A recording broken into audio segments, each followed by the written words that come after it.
والصلاة والسلام على سيد الأنبياء والمرسلين وعلى آله وأصحابه أجمعين أما بعد فقد قال الله تبارك وتعالى في القرآن المجيد والفرقان الحميد فأعوذ بالله من الشيطان الرجيم بسم الله الرحمن الرحيم يسألونك عن الروح قل الروح من أمر ربي صدق الله مولانا العظيم وبلغنا رسوله النبي الأمين الكريم ونحن على ذلك لمن الشاهدين والشاكرين والحمد لله رب العالمين۔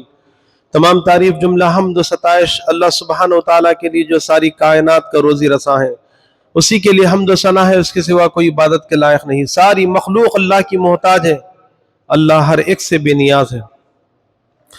معزز حاضرین اکرام، رب کائنات کا ہم جس قدر شکر گزاری کرے کم ہے۔ اس کی مخلوق میں اللہ نے ہمیں سب سے ممتاز کیا، عزت و شرف سے نوازا۔ رب کائنات نے ہماری ہدایت کے لیے قرآن مقدس نازل کیا، کائنات کی عظیم ترین ہستی حبیب خدا محمد مصطفیٰ صلی اللہ علیہ وسلم کو ہمارا رہبر رہنما بنا کر بھیجا۔ لاکھوں کروڑوں درود و سلام آقائے دو جہاں محمد عربی صلی اللہ علیہ وسلم پر۔ معزز حاضرین اکرام،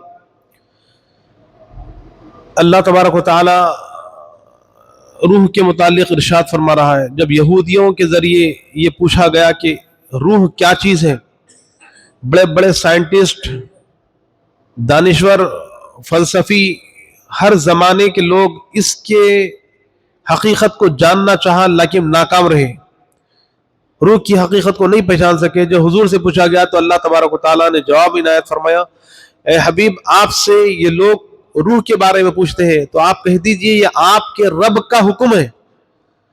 اللہ نے اس کو یعنی واضح یعنی کھل کر نہیں بتایا، بلکہ جو اس کو راز میں رکھا۔ اللہ کے رازوں میں سے ایک راز ہے۔ روح کیسے جب جسم میں ہوتی ہے تو آنکھ بھی کام کرتی ہے، کان، ناک، حلق، ہر چیز اپنے اعضاء حرکت کرتے ہیں۔ جب یہ نکل جاتی ہے تو سب بے اثر ہو جاتے ہیں۔ تو معزز حاضرین اکرام، تو روح انسان جسم اور روح کا مجموعہ ہے۔ انسان نام ہے دو چیزوں کا، روح اور جسم۔ اور اللہ تبارک و تعالیٰ نے انسان کی حقیقت مٹی سے بنائی، مٹی سے اس انسان کی حقیقت ہے۔ جب آدم علیہ السلام کا پتلا بنایا جا رہا تھا تو مٹی تلاش کی گئی، زمین سے مٹی تلاش کی کرے، اس کے بعد جو اسے تیار کیا گیا۔ تو انسان کی حقیقت مٹی ہے اور اس کے تقاضے مٹی ہی پورے کرتے ہیں۔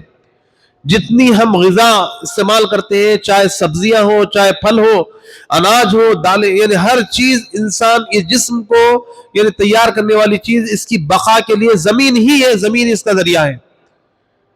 لیکن روح زمین سے تعلق اس کا نہیں ہے، روح کا تعلق اوپر سے ہے۔ جب مٹی سے پتلا تیار کر دیا گیا آدم علیہ السلام کا تو اللہ نے اپنی جانب سے روح ڈالی ہے۔ تو روح کی حقیقت زمین نہیں ہے، مٹی نہیں ہے، تو اس کے تقاضے بھی زمین سے پورے نہیں ہوں گے۔ یقیناً آپ کی دولت، آپ کا مال، آپ کا سرمایہ، یہ سب زمین سے حاصل ہو رہا ہے، تو لہذا جسم کو توانا کرے گا۔ لیکن روح کی پاکیزگی، روح کے تقاضے، روح کی غذا ذکر الہی ہے، اللہ تبارک و تعالیٰ کی فرما برداری ہے، اس کی اطاعت ہے۔ تو لہذا ہمارے جسم، انسان دو چیزوں کا مجموعہ ہے، مٹی یعنی جسم اور روح۔ جب انسان بیمار پڑتا ہے تو وہ علاج تلاش کرتا ہے، اگر وہ علاج نہیں کرتا ہے تو بیماری خبر تک پہنچا دیتی ہے۔ انسان دھیرے دھیرے بیمار ہوتے ہوتے مرض بڑھتا جائے گا اور وہ موت کے دہانے پر پہنچ جائے گا، ہلاکت خیز ہو جائے گا اس کے لیے مرض۔ تو انسان اس کی درستگی کے لیے علاج کرواتا ہے۔ تو علاج، جسم کا علاج ڈاکٹر کے پاس جاتے ہیں، روح کا علاج، روح جب بیمار پڑتے ہیں تو جسم سے زیادہ قیمتی چیز روح ہے۔ اور جس طرح آپ سمجھنے کے لیے، مثال کے لیے، ایک مکان ہے، مکان جسم کی طرح ہے اور اس مکان میں رہنے والے روح کی طرح ہیں۔ روح ہے، مثال کو سمجھیے، مکان میں، گھر میں رہنے والوں میں کون اہم ہے؟ مکان کیوں بنایا جاتا ہے؟ حفاظت کے لیے۔ کس کے لیے؟ انسان کے لیے۔ تو روح اور جسم کا تعلق ایسے ہی ہے جیسے مکان اور مکان میں رہنے والے کی۔ تو یہ تو ظاہری مکان ہے، اس کے اندر جو بیٹھا ہوا ہے روح، یہ اصل ہے. اللہ نے جب پتلا تھا تو کچھ بھی حرکت نہیں کر رہا تھا، جب روح ڈالی گئی تو اللہ کا شکر بولنے لگ گیا، ہاتھ بھی اٹھ رہے ہیں، آنکھ بھی دیکھ رہی ہے. تو پتا چلا سارے جسم میں جو اہم چیز ہے وہ روح ہے. روح باقی رہنے والی ہے، جسم سڑ گل جانے والا ہے، خبر میں ختم ہو جانے والا ہے.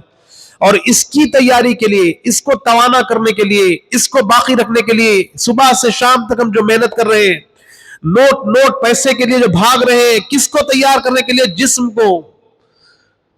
اور جسم کے اندر جو چیز ہے وہ روح ہے، اور روح کی پاکیزگی، روح کی تر و تازگی اللہ کا ذکر ہے جو ہم بھولے بیٹھے ہیں.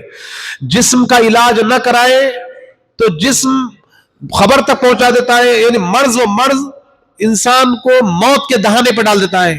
جب روح بیمار پڑتی ہے تو انسان کی دنیا اور آخرت برباد ہوتی ہے. تو روح کی تازگی، روح کو کیسے توانا کرے؟ تو روح کی غذا ہے ذکر الہی، خوف خدا، تقوی، پرہیزگاری، للہیت. یہ چیزیں روح کی تازگی، روح کا علاج.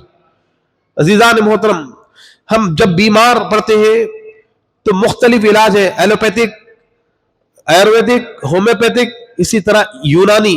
علاج کے طریقے الگ ہیں، لیکن علاج جسم کو توانا کرنے کے لیے ہوتا ہے، جسم کو صحت مند کرنے کے لیے ہوتا ہے علاج. اسی طرح علماء فرماتے ہیں روح کے علاج کے لیے ایک سلسلہ ہے، ایک طبقہ، ایک اس کی کیٹیگری ہے، ایک طریقہ ہے نقشبندیہ، سہروردیہ، خادریہ، چشتیہ. یہ ساروں کا سارا مقصد یہ ہے کہ بندہ دنیا سے نکل کر رب سے تعلق جوڑ لے. معزز حاضرین اکرام، اگرچہ نام الگ ہے، ایلوپیتھک الگ ہے، آیورویدک الگ ہے، لیکن دونوں بھی کام کرتے ہیں انسان کے جسم کو صحت مند کرنے کے لیے. اسی طرح خادریہ، چشتیہ، نقشبندیہ، سہروردیہ، نامیں الگ ہے، انہیں ذکر کا طریقہ الگ ہے، لیکن ان کا مقصد کیا ہے؟ بندے کو دنیا سے نکال کر رب سے جوڑ دے، اپنے یعنی مقصد حیات کو اجاگر کرے. انسان کیوں پیدا ہوا؟ انسان کو اللہ نے کیوں پیدا کیا؟ اہم سوال ہے. سوال کا جواب خود اللہ بیان فرماتا ہے، وَمَا خَلَقْتُ الْجِنَّ وَالْإِنسَ إِلَّا لِيَعْبُدُونَ. ہم نے انسانوں اور جنوں کو صرف اپنی عبادت کے لیے پیدا کیا. اب اس کی عبادت کو چھوڑ کر وہ کمانے دھمانے میں لگ جائے، اللہ کو خیر بات کہہ کر اس کے حکم کو پسے پش ڈال کر دنیا چمکانے میں لگ جائے، تو اس سے بڑھ کر بے وقوف کون ہو سکتا ہے؟ فین لگایا گیا ہوا کے لیے، ہوا نہ دے اور دوسرا خالی لگا کر رکھے شو کے لیے، تو بتائیے اس کے رہنا نہ رہنے میں کیا فرق ہے؟ لائٹ اس لیے لگائی گئی کہ روشنی آئے، ٹیوب لائٹ اس لیے لگائی گئی کہ روشنی آئے. روشنی نہ آئے تو پھر اس کا بنانا اتنا، یعنی سرمایہ لگانا، اتنا کمپنیز بنانا، سارا کا سارا عبث ہو جائے گا. تو اللہ نے ہم کو پیدا کیا اس کی عبادت کے لیے. اگر ہمارے پاس عبادت کے لیے وقت نہیں ہے تو ہم سے بڑھ کر بیکار کوئی نہیں ہے. عزیزان محترم، روح کی حفاظت کے لیے اچھا، روح بیمار پڑی کیسے پتا چلے گا؟ روح بیمار ہے، جسم بیمار ہے تو آدمی سست ہو جاتا ہے، کاہل ہو جاتا ہے، بیٹھ جاتا ہے، کام کرنے میں جی نہیں لگتا. تو روح بیمار ہے تو کیسا پتا چلے گا؟ تو اس کا بھی وجہ بتایا گیا.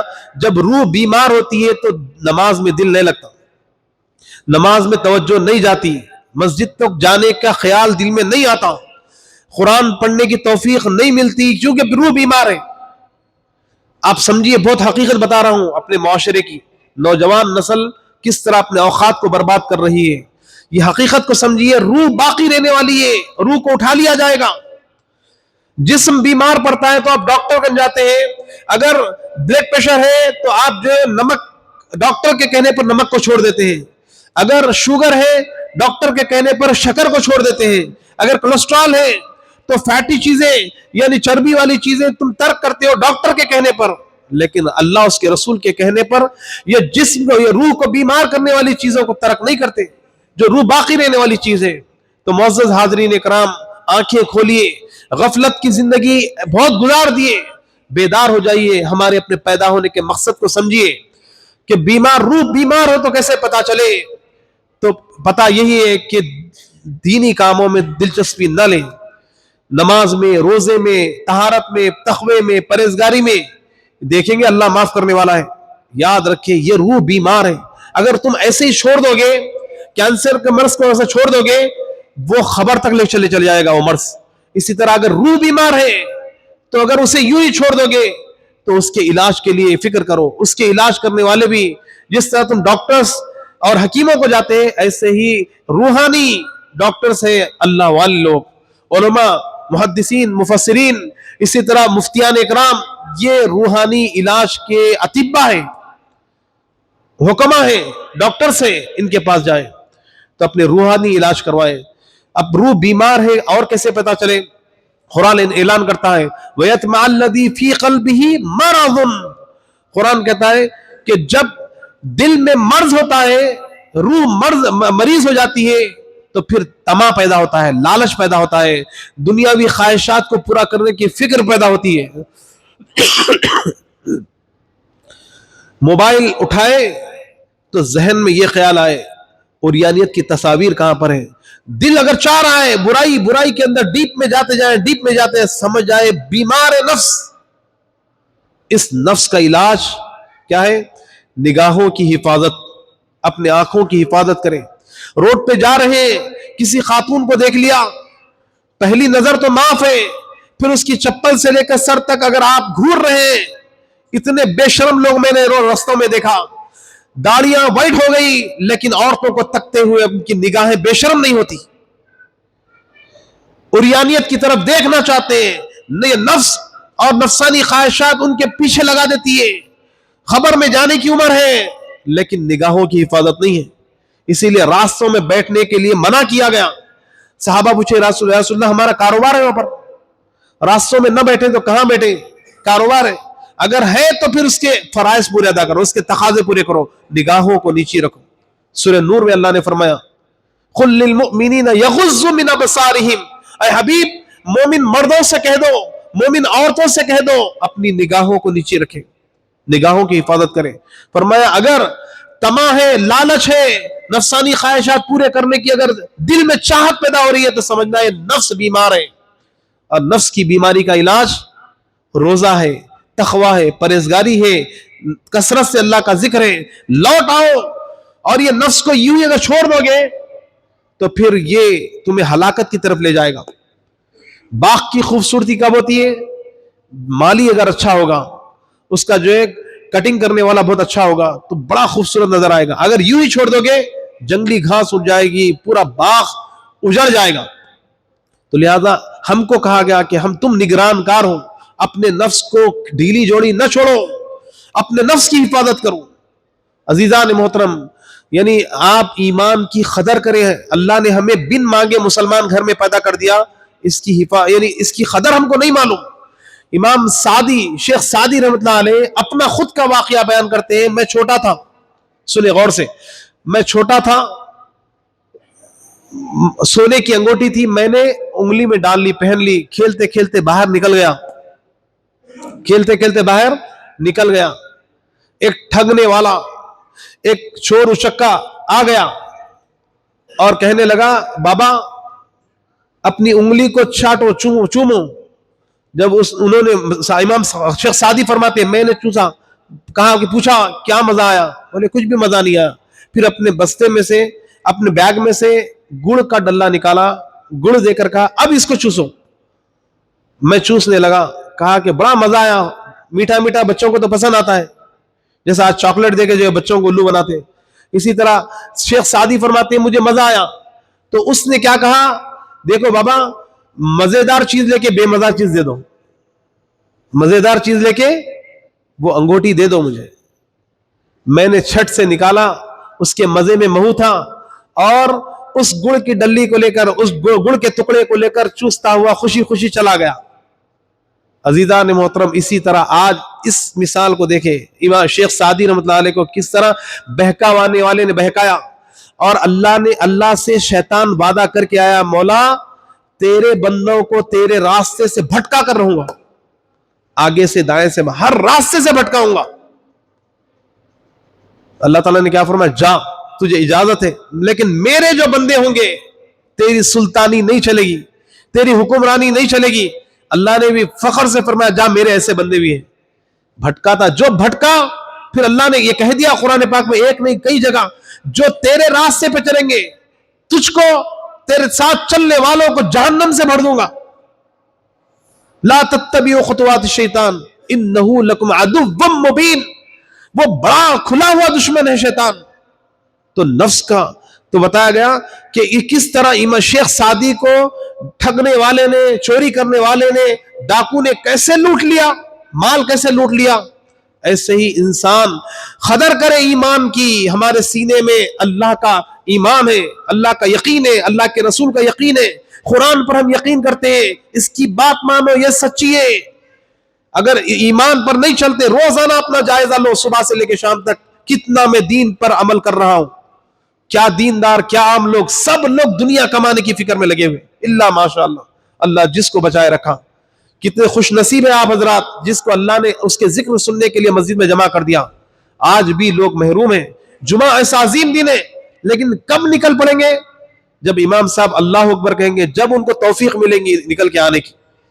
جمعہ تو اتنا بڑا دن ہے، مومنین کے لیے عید المومنین ہے، مومنین کی عید ہے. جتنا پہلے مسجد میں بندہ آئے گا اتنا اسے زیادہ ثواب ملے گا.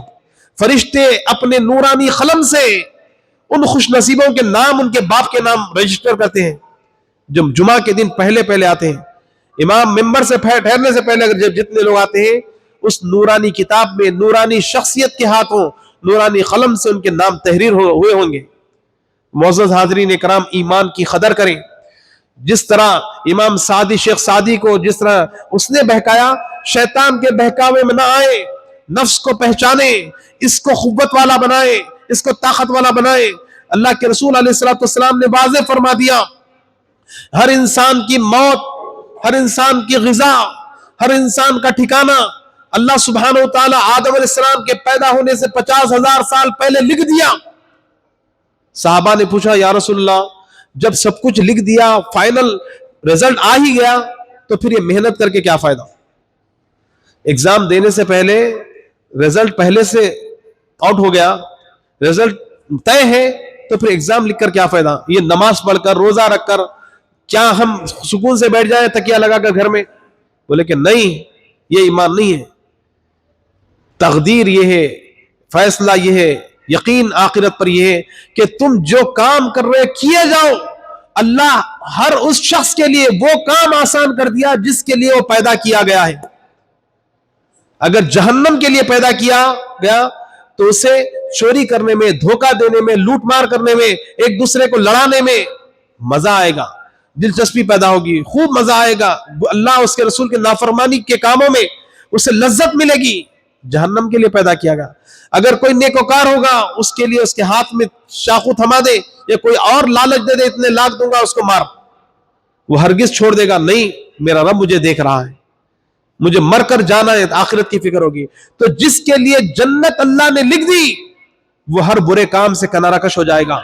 تو لہٰذا ایک انسٹرومنٹ دے دیا گیا، ایک آپ کے ہاتھ میں آلہ دے دیا گیا، آپ کو خود کو پہچاننے کے لیے، بخار کو جانچنے کے لیے جس طرح تھرمامیٹر ہے، اسی طرح دودھ کو جانچنے کے لیے لیکٹومیٹر ہے.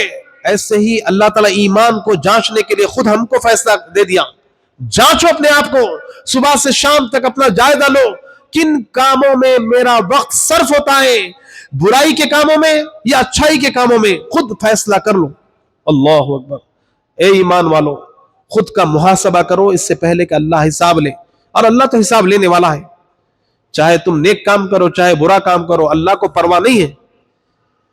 حقیقت آج جان لو، آج آنکھیں کھول دو اور حقیقت کو جان لو. اللہ نے عبادت کے لیے پیدا کیا، بس اس کی چلے گی، اس کی مرضی کے مطابق زندگی گزاروں گا. آج اس کی مرضی کے مطابق زندگی گزارو، کل تمہیں من چاہی زندگی ملے گی. یہ حقیقت ہے. کوئی یعنی دھوکہ یا کوئی جو ہے وعدہ خلافی نہیں ہوگی. اللہ اعلان کرتا ہے وَمَنْ أَصْدَقُ مِنَ اللَّهِ حَدِيثًا. اللہ سے بڑھ کر سچا کلام کس کا ہو سکتا ہے؟ وَمَنْ أَصْدَقُ مِنَ اللَّهِ قِيلًا. اللہ سے بڑھ کر سچا کلام کس کا ہو سکتا ہے؟ وہ سچے رب نے اپنے سچے کلام میں اعلان کر دیا کہ جو دنیا میں ہمارے راستے میں مجاہدہ کرتے ہیں وہ ان کو کامیاب کر دیتے ہیں. وَالَّذِينَ جَاهَدُوا فِينَا لَنَهْدِيَنَّهُمْ سُبُلَنَا. جو ہمارے راستے میں محنت کرتے ہیں، اسٹرگل کرتے ہیں، مشقت کرتے ہیں، سردی کی راتوں میں اپنے آپ کو ٹھنڈے پانی سے وضو کر کر محنت کرتے, مشقت کرتے, مجاہدہ کرتے ہیں, ہم انہیں ایسی راحت دیں گے پھر انہیں کوئی تکلیف نہیں ہوگی. اللہ سے دعا کرتے ہیں کہ مولا کہنے سننے سے زیادہ ہمیں عمل خیر کی توفیق عطا فرما. مولا ہر برائی سے ہماری حفاظت فرما, جب تک زندہ رکھ مولا سیدھے راستے پر گامزن فرما, جب ہمارا آخر وقت آیا تو ہمارا خاتمہ ایمان پر فرما. وصلی اللہ تعالی وسلم علی خیر خلقی محمد وآلہ واصحابہ اجمعین والحمد للہ رب العالمین. حضرات, امید پورٹل یہ ایک رجسٹرڈ جو ہے گورنمنٹ سے جو ہے ایک رجسٹرڈ جو ہے ایپ بنایا گیا, جس میں انڈیا کے جتنے بھی وقف کے املاک ہیں اس میں درج کیے جا رہے ہیں. تو اس سے پہلے بھی بہت تاکید سے کہا گیا, لیکن لوگ اس کی طرف توجہ نہیں دے رہے. گاؤں گاؤں سے لوگ آ رہے ہیں, اضلاع سے لوگ آ رہے ہیں, دیگر اسٹیٹ سے, یعنی ہر جگہ ہو رہا ہے. لیکن حیدرآباد میں کیا کرنا ہے, اللہ کے گھر کو کون لیتے ہیں, ایسے بے وقوفی یعنی نادان سوال کر رہے ہیں لوگ. اگر آپ کے علم میں ہے, آپ کی بستی میں کوئی مسجد ہے, الحمدللہ اس مسجد کا رجسٹرڈ ہو گیا ماشاءاللہ. ہمارے بچے, نوجوان بچے ہیں مسجد کے کمیٹی کے, افضل, عبد الرحمان اور یہ دیگر بچے جو ہے محنت مشقت کر کے, تھوڑا سا پھرنا پڑے گا, 3-4 دن گئے, اور اس کے لیے پورے کلیکٹر ہمارے صدر صاحب موجود ہیں یہاں پر, انہوں نے بھی جو ہے اس میں تعاون کیا, بڑھ چڑھ کر حصہ لیے. اور اس مسجد کا الحمدللہ پورا ایسی پورا مکمل گورنمنٹ میں اندراج کر دیا گیا. 5 تاریخ آخری تاریخ ہے, دسمبر کی 5 تاریخ آخری تاریخ ہے. ہندوستان میں جتنے بھی مساجد ہیں, مدرسے ہیں, اور اسی طرح خانخواہیں ہیں, اور جتنے بھی وقف کے املاک ہیں, وہ سارے کے سارے گورنمنٹ کے اس یعنی ایپ میں موجود ہونا ضروری, اندراج کرانا ضروری ہے. وقت ہے, یہ ایک ہمارے لیے سنہری موقع ہے. اپنے بعد میں نہیں معلوم حکومت کی نیت کیا ہوگی, اگر اس میں شامل نہیں ہوگا تو ان کی نیت اگر خراب ہوگی تو یہ نہیں کہہ سکتے کہ کسی کو چھین لیں گے, زبردستی کریں گے. ہمارا علاقہ ہے, ہمارے مسلم لوگ ہیں, کون کرے گا. یو پی میں کئی ایسے علاقے ہیں جہاں پر حکومت نے اپنا پورا زور دکھا کر مسلمانوں کے املاک کو برباد کر دیا, پورا کا پورا اپنے قبضے میں لے لیا. معزز حاضرین کرام, ابھی بھی ہم غفلت میں سو رہے ہیں. اگر آپ کے علم میں ہے, آپ کچھ کر سکتے. الحمدللہ نوجوان بچے پبلک گارڈن کی مسجد میں ماشاءاللہ جو ہے احسن حمومی صاحب, میں تعریف کروں گا ان کا, یقیناً بہت کوشش کر رہے ہیں اس کے لیے, اور بچوں کو تیار کیا اور لائرس کو تیار کیا. وہ لوگ فری اپنا جو وقت دے رہے ہیں. تو میں نے سنا کہ اپنے محلے کے کئی مساجد والے, ابھی محمدیہ مسجد ہے, دیگر مسجد ہے, ابھی کرائی نہیں. تو 5 تاریخ آخری تاریخ ہے, آپ توجہ دیں. اگر کمیٹی والے اگر نہیں سن رہے ہیں تو آپ آگے بڑھیے. محلے کا کوئی نوجوان فکر کیجئے, مسجد فاطمہ ہے, مسجد محمدیہ ہے, مسجد انیس سلطانہ ہے, تھوڑا سا اپنا وقت نکال کر بھئی کرا لیے نہیں کرائے. الحمدللہ مسجد خلیفہ میں ہو گیا, تو کرائیے. کل کے دن حکومت کی بد نیتی, بد نظری اس کی طرف نہیں پلٹے گی. یہ اللہ کی ملکیت ہے, کوئی اس پر جو ہے اپنی اجارہ داری نہیں کر سکتا. یہ اللہ کے دین کے لیے وقف ہے مسجد مساجد, تو لہذا ہم سب کی ذمہ داری ہے کہ اس کے لیے تھوڑا سا اٹھیں اور اطراف کی مساجد کے لیے پوچھیں, معلومات کریں. نہیں معلوم ہو رہا تو پبلک گارڈن کی مسجد میں آپ کی رہنمائی کی جا رہی ہے, وقف بورڈ میں آپ کی رہنمائی کی جا رہی ہے, کیسے کرنا, کیسے یعنی پیپرز کو جمع کرنا, سارا بتایا جا رہا ہے. 2-3 دن اگر اپنا وقت دیں گے تو انشاءاللہ اللہ کے گھر کی حفاظت ہو جائے گی. اللہ سے دعا کرتے ہیں کہ مولا کہنے والے سننے والے ہم تمام کو عمل خیر کی توفیق عطا فرمائے برحمتک یا ارحم الراحمین.